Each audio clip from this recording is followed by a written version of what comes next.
ጤና ይስጥልን አድማጮች፣ የዕለቱን ዜና ይዘን ቀርበናል። አብራችሁን ቆዩ። በዛሬው ጥንቅራችን የትግራይ ታጣቂዎችን ጥያቄ ለመመለስ መስፍን ኢንጂነሪንግ መሰል ተቋማትና የህወሓት አባላት መዋጮ እንዲያዋጡ ህወሓትና የታጣቂዎቹ አመራሮች መወሰናቸው ተገለጸ።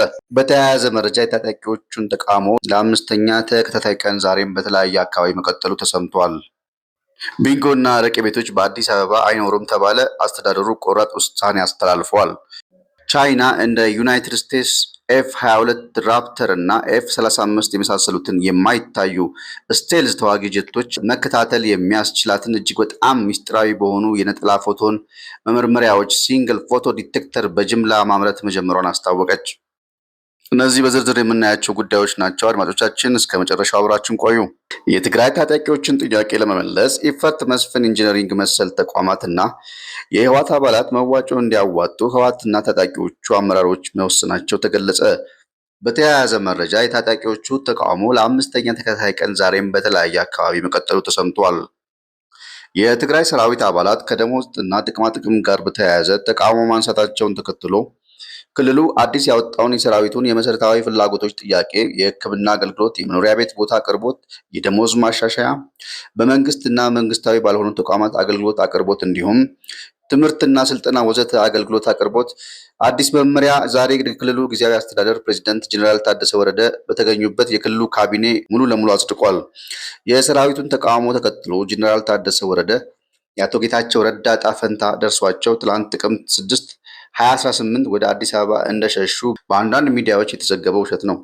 አምስተኛ ቀኑን የያዘው ተቃውሞ የህወሓት ታጣቂዎች ከደሞዝና ጥቅማጥቅም ጥያቄ ጋር በተያያዘ እያደረጉ ያሉት ተቃውሞ እንቅስቃሴ በማስቀጠል በ07/02/2018 በምስራቃዊ ዞን ከውቅሮ ወደ እደጋ ሐሙስ እና እስከ አዲግራት መንገድ የአርሚ 15 ታጣቂዎች እንዲሁም በማዕከላዊ ዞን በሀገረ ሰላም የሚገኝ አርሚ 50 በከተማ መውጫ አካባቢ ሀገረ ሰላም አብይ አዲ መቀሌ መንገድ ከረፋዱ 4:30 አካባቢ መዝጋታቸው ታውቋል። ከዚሁ ጋር በተያያዘ ህወሓትና ታጣቂው ከፍተኛ አመራሮች ትላንት 06/02/2018 ምሽት ላይ በሰማዕታት ሐውልት ባደረጉት ውይይት ላይ የታጣቂዎችን የተቃውሞ እንቅስቃሴ ለማስቆም ለሚነሱ ጥያቄዎች ፋይናንስ ለማፈላለግ እንደወሰኑ ተገልጿል። በዚህም የተለያዩ የፋይናንስ ተቋማት ገንዘብ እንዲያዋጡ ለማድረግ ኢፈርት፣ መሰቦ፣ መስፍን ኢንጂነሪንግ የመሳሰሉት ከህወሓት አባላት መዋጮ በመሰብሰብ ጊዜያዊ መፍትሄ ለመስጠት እንደተወሰነ ጠቁመዋል። ቢንጎ እና አረቄ ቤቶች በአዲስ አበባ አይኖሩም ተባለ። አስተዳደሩ ቆራጥ ውሳኔ አስተላለፈ።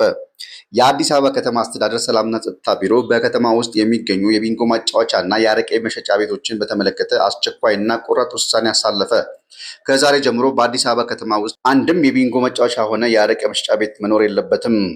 የቢሮ ኃላፊ ወይዘሮ ሊዲያ ግርማ እንዳሉት እነዚህ ቤቶች የቢንጎ ማጫወቻ እና በየመንደሩ ያሉ አረቄ ቤቶች የከተማ ወንጀል መፈጸሚያ ቦታዎች ናቸው ብለዋል። መመሪያውም ቤቶቹ የወንጀል ምክንያት በመሆናቸው ምክንያት ከከተማው እንዲጠፉ ታስቦ ነው። ከዚህ በፊት ተመሳሳይ መመሪያ ተሰጥቶ እንደነበር ቢታወቅም ቤቶቹ አሁንም በስራ ላይ መሆናቸው ታውቋል። አስተዳደሩ ግን አሁንም በአጭር ጊዜ ውስጥ አዲስ አበባን ከእነዚህ ቤቶች ነፃ ያደርጋታል ብለዋል። ትዕዛዙን ለማስፈጸም የሚከፈል ዋጋ ወይዘሮ ሊዲያ ግርማ ትዕዛዙን ተፈጻሚ የሚያደርጉ ኃላፊዎች ላይም ማስጠንቀቂያ፣ ይህንን ማስፈጸም ያልቻሉ ኃላፊዎች በቦታቸው አይቀጥሉም ብለዋል። መረጃውን ያገኘነው ከሸገር ኤፍኤም ነው። ቻይና የአሜሪካ ጀቶች በፍጹም ከዓይኔ ሊሰወሩ እንዳይችሉ የሚያደርግ ራዳር ማምረት ችያለሁ አለች። ቻይና እንደ ዩናይትድ ስቴትስ ኤፍ-22 ራፕተር እና ኤፍ-35 የመሳሰሉትን የማይታዩ ስቴልዝ ተዋጊ ጀቶች መከታተል የሚያስችላትን እጅግ በጣም ምስጢራዊ የሆኑ የነጠላ ፎቶዎችን መመርመሪያዎችን ሲንግል ፎቶ ዲቴክተር በጅምላ ማምረት መጀመሯን አስታወቀች።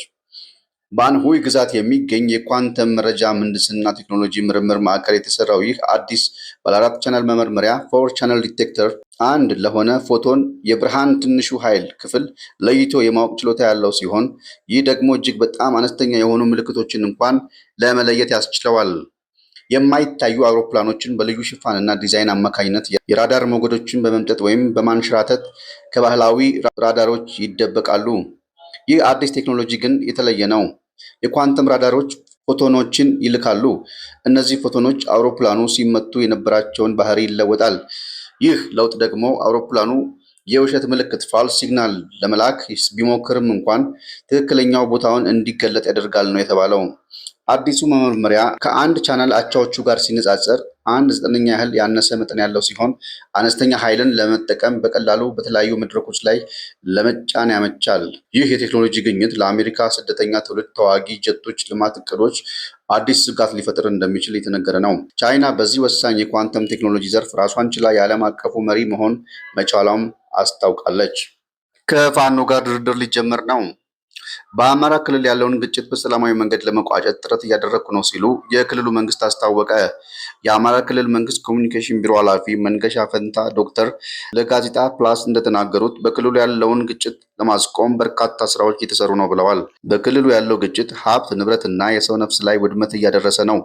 ግጭቱ እያደረሰ ያለውን ውድመት ለማስቆም የተጀመሩ የልማት ፕሮጀክቶችን ለማጠናቀቅ፣ ግጭቱን በድርድር ለማስቆም እየተሰራ ያለው ስራ አሁንም ተጠናክሮ ቀጥሏል ሲሉ ተናግረዋል። በክልሉ ያለውን ግጭት በሰላማዊ መንገድ ለመቋጨት አመራሩን ከላይ እስከታች ድረስ የማደራጀት፣ የጸጥታ ኃይሉ ላይ ሪፎርም የመስራት፣ የሰላም ጥሪ የማድረግ ስራዎች መሰራታቸውን ተናግረዋል። የትግራይ ክልል ጊዜያዊ አስተዳደር ፕሬዝዳንት ሌተናል ጀነራል ታደሰ ወረደ ከመሸ አዲስ አበባ መግባታቸው ታውቋል። በክልሉ ታጣቂዎች ለአመፅ አደባባይ ከወጡ 4 ቀናት አልፏቸዋል። ጀነራል ታደሰ ወረደ ወደ 4 ኪሎ የመጡት ገንዘብ ለመጠየቅ እንደሆነም እየተነገረ ነው።